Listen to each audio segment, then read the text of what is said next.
नमस्कार दर्शक बंधु बॉलीवुड जगत को स्तब्ध कर एक दुखद खबर सहित आम आज भिडियो को आरंभ करुचु। आज वरिष्ठ अभिनेता धर्मेंद्रंकर 89 वर्ष बयस देहांत हो जाइछि।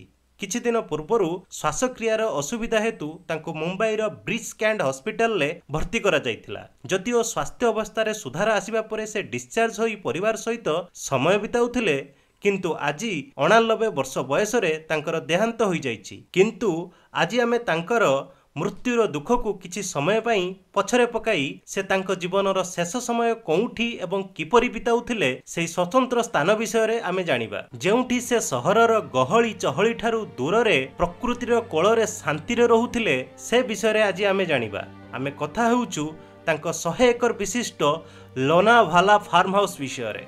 यार दाम एते अधिक जे आपण जानिले आश्चर्य हेबे। बॉलीवुड जगतर सुपरस्टार थाई मध्य धर्मेंद्र सबुबले प्रकृति को भल पाउथिले।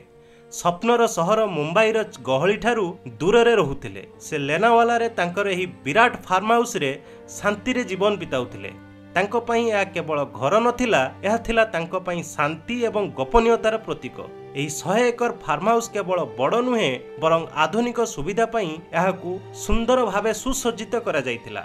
आउ एही फार्म हाउस रो आकर्षण को द्विगुणित करुथुला यार विशेषत्व। आबे आसंतु जानिबा यार विशेषत्व गुडिक कोन थिला। प्रथमटी विशेषत्व थिला यार स्विमिंग पूल।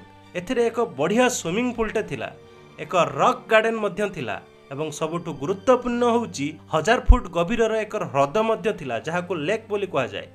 धर्मेंद्र इस स्थान को वर्ष वर्ष पूर्वर किनिथिले एवं तांकर जीवनर अधिकांश समय से एठारे बिताउथिले।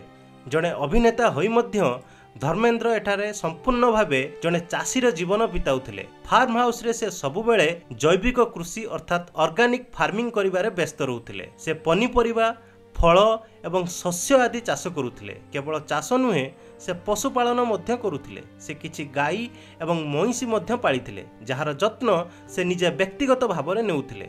अवश्य फार्म हाउस रो रक्षणाबेक्षण एवं चाष कार्य रे तांकु सहाय्य करिया पई अनेक कर्मचारी मध्य नियुक्त होइथिले।